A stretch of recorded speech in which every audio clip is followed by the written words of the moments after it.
Hey guys, welcome to a new video. Today we're going to be just doing a Q&A. I'm going to answer some of your questions. And I also want to let you guys know that it's Christmas Eve right here, right now. When this video goes live, it will strike midnight on the clocks on Christmas Day. So if you're watching this on Christmas Day, Merry Christmas. And if not, or if you don't celebrate Christmas, happy days in any case. We have been opening our tea Christmas calendar. Here it is. So today's actually the 24th, but I haven't opened the 22nd and the 23rd.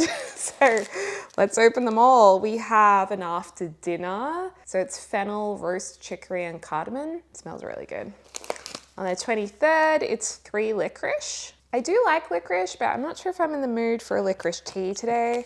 And then I knew tonight that this would be a nighttime tea. I've actually had this before. And then that's it, you guys. The advent calendar is done. Aww. Let's try the after dinner, even though what time is it? It's 2:28 right now. And I'm about to clean the house because tomorrow we're having Christmas breakfast here with my family and James. And tonight we're going to my mum's for Christmas Eve dinner. But so that's what I've been doing. I've also been vlogging. So if I do get a chance to edit my vlog on Christmas Eve today, or even on Christmas, I'll post it for you guys on Christmas Day, or it might be Boxing Day. I'll just see how I go. It's such a busy time, isn't it? It's crazy. Like, I love Christmas, but I also loathe Christmas just because of all of the unnecessary stress and traffic and rushing and spending. It's a crazy time of year, but I mean, this is lovely. The core part of Christmas is great. The rest of it's just great. It's just madness, isn't it?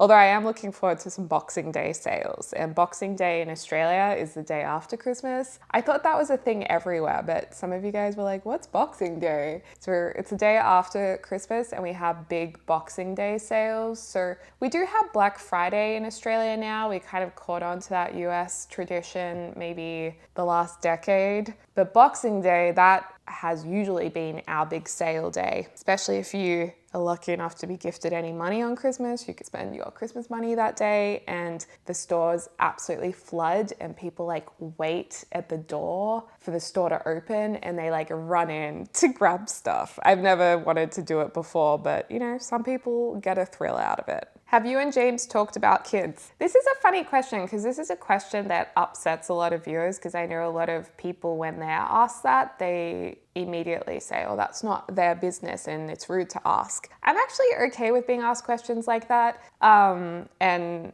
I like talking about it because I think I take a slightly different stance to maybe most people. I'm actually not someone who's really interested in birth and pregnancy. It's just never been something that I'm like really looking forward to or really aspiring to do or experience. I don't have anything against it. I think it's really beautiful, but I just noticed that a lot of my friends get really excited about babies and pregnancy, and I just don't have the same enthusiasm for it. That doesn't mean that I never want to give birth, but for me, it probably means that I'm open to other things as well. For example, adoption is something that I would love to look into, and I think I will slowly look into it and just learn about it a bit more. But I could definitely see myself adopting a child with James if that was something he wanted to do. But at the same time, I have so much to learn about it. I really have only just started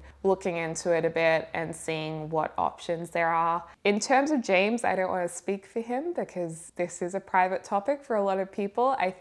I'll just say I think he would be a great dad, and I think he would like to be a dad someday. But I don't think he's as interested as researching right now as I am. You are looking good. What is your diet plus workout routine? Thank you so much. That's so sweet.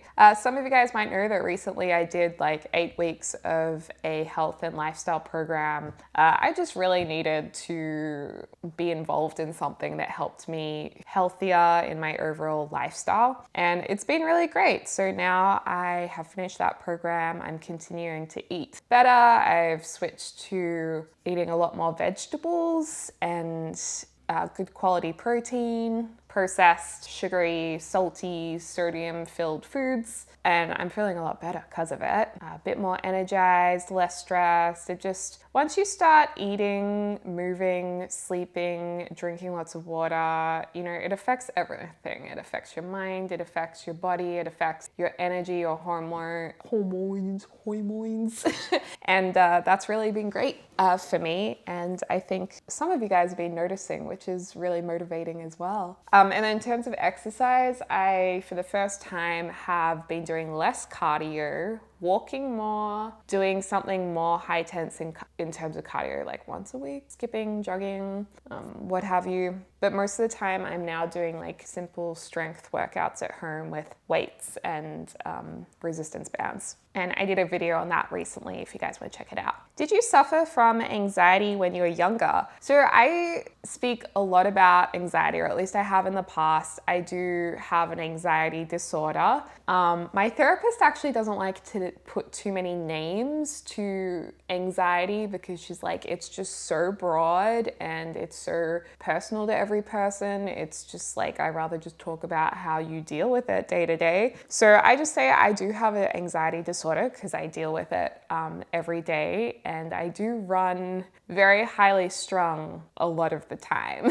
And when I was younger, I actually think it runs in my family a bit. A lot of my family members have dealt with anxiety. And I think when I was younger, I probably had signs of being anxious, but I would have described myself as a calm, shy child. And then I think I experienced anxiety at a really high level and panic attacks after having some digestive issues. And for a lot of people, you think anxiety is all in the brain, but most of your chemicals are actually in your gut. So if you have a disturbance in your gut, it's likely going to affect your mind as well, because the chemicals are also in your brain. And I think maybe that disruption and that illness in my probably kickstarted something that was already brewing and really sent it to be quite intense. And I also feel like that sickness definitely led me to YouTube. So without having gone through that horrible anxiety, I wouldn't have actually started a YouTube channel. So I'm also grateful for that, and that I can help others with anxiety too. But one thing, there are actually two things that I had anxiety with when I was younger. One was going to the movies. I always felt really anxious going to the movies, and I still do. I don't like going to the movies, and it's something that I want to work on. Like, I'm not going to run away from it. And one thing I found recently that I did enjoy was going to the drive-in, because, you know, you have more personal space and the sounds aren't as loud and the picture's not as intense. Something about the environment of a cinema and just not knowing what's going to happen in the movie has always creeped me out a little bit, which might sound silly, but I've heard a lot of people are like that because it seems to like trigger some kind of fight or flight response for a lot of people. And then the other thing was I never liked staying at people's houses, and I would always get so stressed about getting to sleep because I would never be the first one to fall asleep. I'd always be the last one to fall asleep. And as soon as I heard all the other kids falling asleep, I'd be freaking out that I can get to sleep, and then I'd panic more and more and more. So I think I've always had this fear, maybe of what other people think, or not being able to catch up with others, like keep up with others in things, and probably why I've grown up to also carry a lot of anxiety. That I do know that it's going to get better. Like, I feel like I'm on the track to managing and improving my anxiety. I'm very optimistic about that. I have a Staffy. I don't know if your dog Bowser is stubborn, but any ideas on successful recall? Kid is so stubborn. Chows, like if you look up the text personality of a chow, they're very independent and very stubborn, and most of them do not have recall. He will come if he feels like it. He is trained to come. He knows what it means. He knows what we want. He doesn't do it unless he wants to.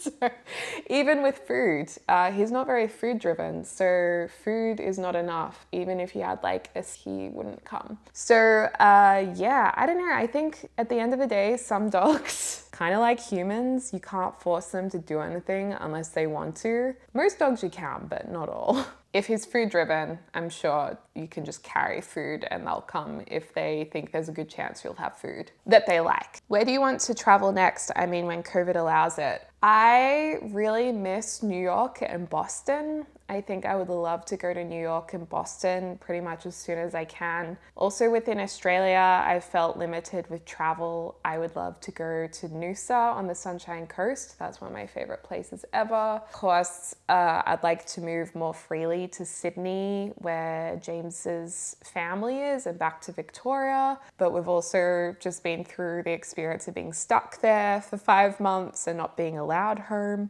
Is kind of a scary experience when you go through it. Not being allowed to come home is something that I really struggled with. So, you know, I'm just looking forward to moving more freely within Australia for now. And then when we can go overseas more easily, New York, Boston is my first.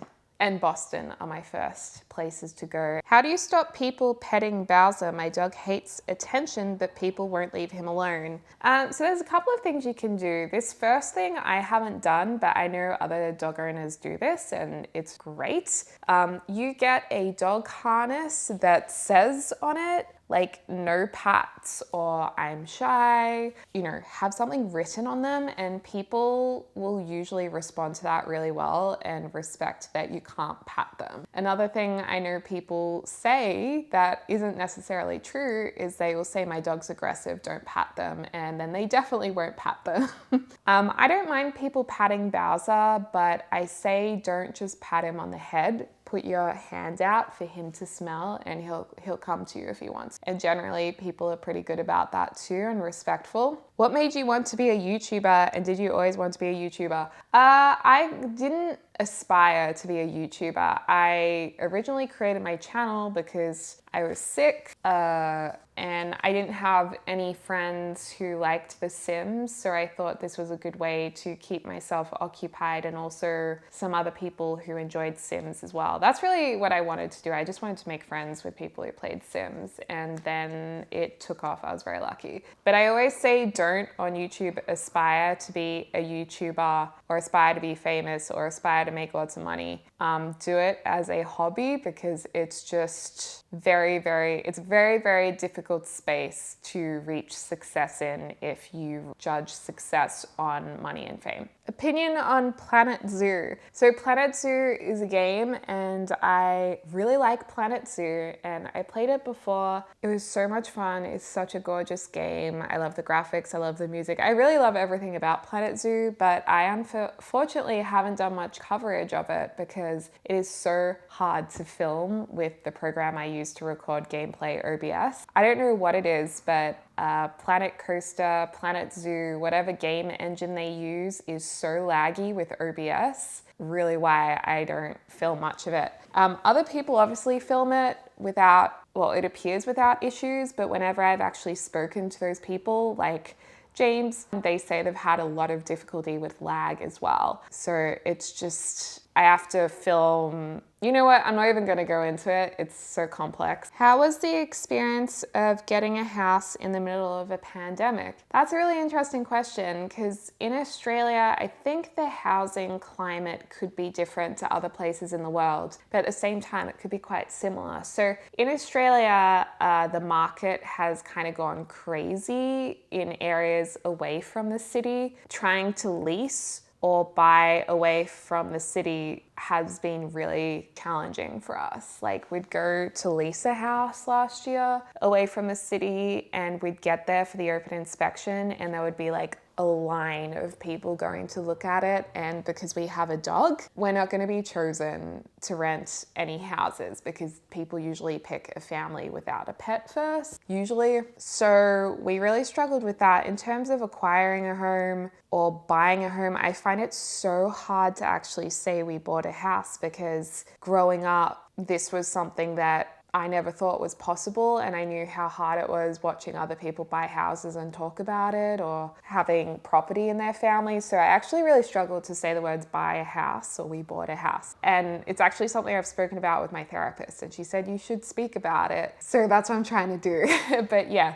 buying a house was really hard because the market was extremely competitive. There are a lot of people who have a lot of money buying multiple properties when people who don't have any property can't even get to the market in Australia. And I think I've mentioned it before, but in Australia, it's very difficult to buy a first home. Most people in Australia will, if they're going to buy a house, they will buy it with a partner and go halves if they can, or they will have help from a family member, or they will get something very, very small or in an area that isn't as sought after. That might be even considered a bit rural. But if you compare the houses that you can say buy in somewhere like America to a house you can buy in Australia, it's just like Australia's housing market is so expensive. The other thing to keep in mind with the Australian housing market is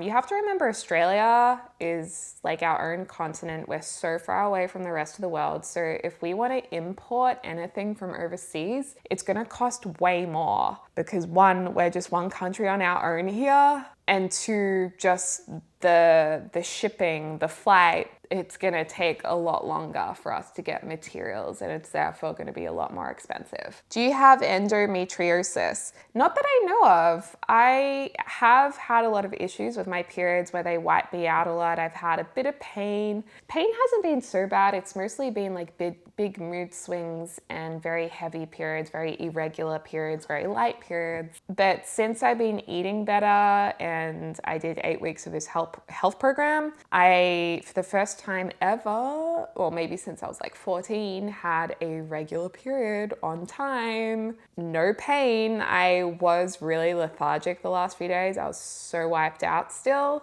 But the fact it was on time, no pain, no mood swings, that would be a big coincidence if it just happened to be after I did the health program, if the health program had nothing to do with it, right? I think it has had a lot to do with it. How do you feel with the concept of being a role model? You are one to me. Aw, that's really nice. I find the concept of me being a role model very flattering. It's really cool. I think it's a blessing too to be able to have hopefully a positive influence on people. It's really sweet of you guys to say that, but yet I still feel like I am not above anyone else. I have lots and lots of problems and things I need to learn to navigate. So I'm really glad to help you guys in some areas of being a role model. But at the same time, I'm happy to admit that I'm just like everyone else and stuff to learn and things to do as well that aren't always going to be ideal. What skincare do you recommend for someone who is on a budget? Well, currently my skincare is pretty basic. I have a cleanser I use that I really like. I actually use coconut oil as makeup remover. So if you find yourself spending money on disposable wipes or makeup remover, remember you can always get like a big thing of coconut oil, and you don't need much to take off your mascara and makeup in the shower.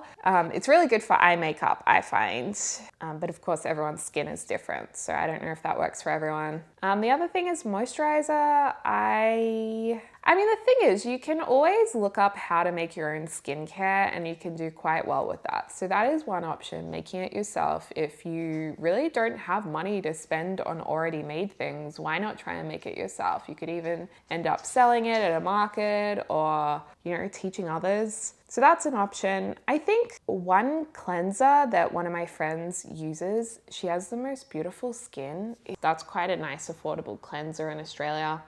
This wouldn't be cheap moisturizer, but a middle ground moisturizer that will last a while is Olay in Australia. That's quite good. What are the most basic health food tips for people on a budget? Okay, so the thing is, I've spent money to be taught the basics of living a healthy lifestyle. But the basics are not hard to learn. If you can get to sleep before 10 p.m., get 8 hours of sleep a night, if you can drink lots of water, if you can nutritious food that isn't processed. So just think about like, kind of like if you were a caveman, woman, person, and you were like ripping stuff out of the ground, try and like live as close to that as possible. Like, I'm not saying like go into your garden and eat your dirt and rocks. I mean, like, the stuff with the least packaging is usually going to be the best for you. So eat your brown rice, eat your veggies if you can, get your beans. If you're on a budget, you know, make curries, buy fruit and vegetables that are in season, buy locally if you can. You know, I discovered down the road there is a hydroponic herb farm where I can walk in and buy like a bunch of mint this big for $3, where at the supermarket they sell like this much for $3. And when it comes to working out, I think if you can get yourself some dumbbells, or, you know, you don't even need those. If you can just use your body weight, learn some basic exercises. If it's hard, it's doing something. Work out to injure yourself. Like, I don't mean in terms of pain. I mean hard as in, you know, it's a challenge to do it. Then it's probably doing something for you. Just walk for an hour every day if you can. If you're in a wheelchair or if you're unable to walk, move in whatever way you can. That is honestly the secret. Man, I'm having so many questions about my skincare routine. My skin's not really that, I've never thought of myself as having really nice skin. I actually think it's probably mostly just lighting and like filters on Instagram that makes it look better than it is. Have you seen the new Spider-Man? Yeah, it was so good. I really enjoyed it. I haven't seen even all the Spider-Man movies, and I know some of you guys will be like, oh, how dare you comment on the latest one if you haven't seen them all, you're not a true fan. But I still really enjoyed it, and I don't want to spoil it, but what they managed to do in that film, logistically speaking, I think if you guys have seen it, you'll know what I mean, is so impressive. Like, I don't know how they managed to organize it. Favorite Christmas movie right now? Always Home Alone. What's your favorite mindful activity? Ooh, that's hard. I think my favorite and most enjoyable mindful activity is, you know, like, and time with my dog Bowser. One thing I love to do is just like brush him and groom him and sit outside and do that. And I just feel like it centers me and grounds me and makes me feel really like, okay, everything's good. I also love tea. And I think if I was really at a point of hardcore stress, which I haven't been in that position for a long time, but I'll play a yoga nidra video where you just focus on different parts of your body while laying down. And that is probably the most calming activity for me. Okay, how are we going for time? I feel like this is a really long Q&A video. I'm not sure if you guys care though, or if it's fine. What's your goals for the house remodel? There's a few questions about the house and any work we're doing to it. So I have to save money before we can do that much work to the place. I've got a bit saved, but I quickly realized the reality of renovations is the money doesn't actually go that far, which is so sad.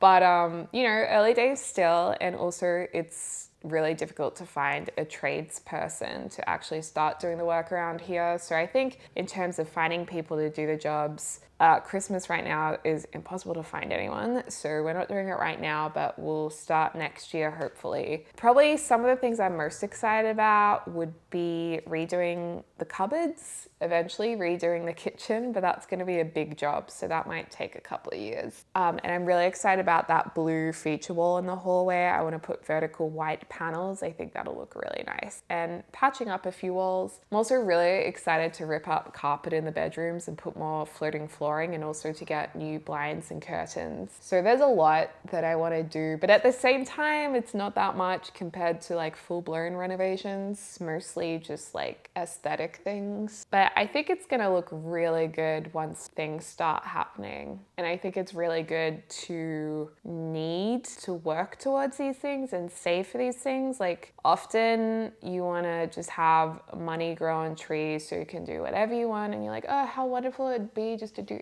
anything I wanted. And yeah, that would be cool, but I feel like there's so much to learn when you have to work towards something, and you learn to appreciate things so much more if you work for them and it takes a long time. And it's called delayed gratification, and that's something I've been learning about recently. And if you have no delayed gratification, that is just like no way to be happy. I feel if you just have instant gratification, your soul is gonna be so shallow. So I'm looking forward to working on this house over time and feeling really good about it once we get there. So if you're like super poor and you feel like you're at the bottom of the bin right now during your lifetime, like you feel like everything sucks right now, just remember that you can feel so good because you are going to have to work to move from where you are right now. And the reward for that, once you do it step by step, no matter how long it takes, is going to make you so happy. And I feel like we never talk about that. That delayed gratification is going to feel so good. Does Bowser have a favorite toy? Bowser's pretty much anti-toys. He got over toys really quickly. He didn't even really like toys that much when he was a puppy. Occasionally he'll be entertained by a stick for a very short while or a ball for a very short while. How do you deal with anxiety when you're around people? Dealing with anxiety around people can be so hard because the anxiety is so much worse because you're anxious about other people knowing that you have anxiety. Like you don't want to embarrass yourself, and that's enough to just start anxiety in the first place anyway. I mean, that's really what anxiety is, just fearing being anxious. So I think when I'm around other people, when I realize and think about the possibility of myself being anxious, or oh my God, I am anxious, what I have to do is try and focus on other things and take my mind away from the anxiety, which sometimes is impossible and you can't. And so I just think, you know what, this is gonna pass. If it gets really bad, I'll go to the bathroom, breathe, take some rescue remedy, which is just like these drops I have that are herbal. And you know what? If it gets so bad that I feel like I can't cope and even 5 minutes away is not helping, I will leave. Like I'll just say, I don't feel so good, and I will leave wherever I am. And you know what? Usually I don't have to do that, or I can come back. But knowing that there have been times when I needed to do that, I also kind of plan in advance escape route. So for example, I know I need that private space if I get anxiety. So if there's ever an event in a group house or holiday in the past, I would always opt for my own room or own accommodation when possible, or I would make sure I wasn't drinking so I know I can drive and leave, those types of things. The only thing is you don't want to go so hardcore on the escape route or prevention that it stops you from enjoying things. Like the wrong thing for me to do is just not go at all or not see anyone. Like that is the point where it's not good to prevent things. But if I can, I got a delivery. It's okay, Baz. No barking, please. No barking. Bowser. Good boy. Hi. Hey. Thank you very much. Have a Merry Christmas. Bowsy. Yeah, there you go. There's no need to bark. I'll finish with a potentially lame answer, but some of you guys might find it sweet. I don't know. What's your favorite thing about James? I'm sorry if you singletons are like, oh, I don't want to hear it. My favorite thing about James is that he makes me laugh and he's really smart. And when I say smart, it doesn't have to be, like academic smart or big brain smart. Like I could be an astronaut smart. There's so many different types of intelligence, whether it's social or creative intelligence, or being great at cooking, being great at exercising, being great at fixing things. There's just so many different kinds of intelligence. And I love James's intelligence when when it comes to computers and technology and business. I love that he makes me laugh as well. So yeah, that's, you know, there's so many questions here. I just want to keep answering them. But, oh, and then there's also this one, favorite part about being Bowser's mom. So I'll answer that as well. I love, you know what, the first thing that came to my mind was I love protecting him. I don't know if that's a bad answer, but I love like protecting him. I love taking care of him and showing him life and giving him possible quality of life that I can. I just really enjoy that because I don't know, I like making him happy. So yeah, I'll finish the questions here, but thank you guys so much for those. And I really do hope that you have a really great, safe and positive Christmas or holidays or time during this period and end of this year. And I just wish really good things for all of you and hope I can keep bringing you content that you enjoy, make you happy, or feel like you can chill out even if I'm on in the background. I just hope that it brings some good energy and vibes your way, and I'll keep it coming in the new year. Thank you guys so much for your support. I love you, and I hope you're having a lovely morning, afternoon, or evening, wherever you are in the world. I'll speak to you soon. Dag dag.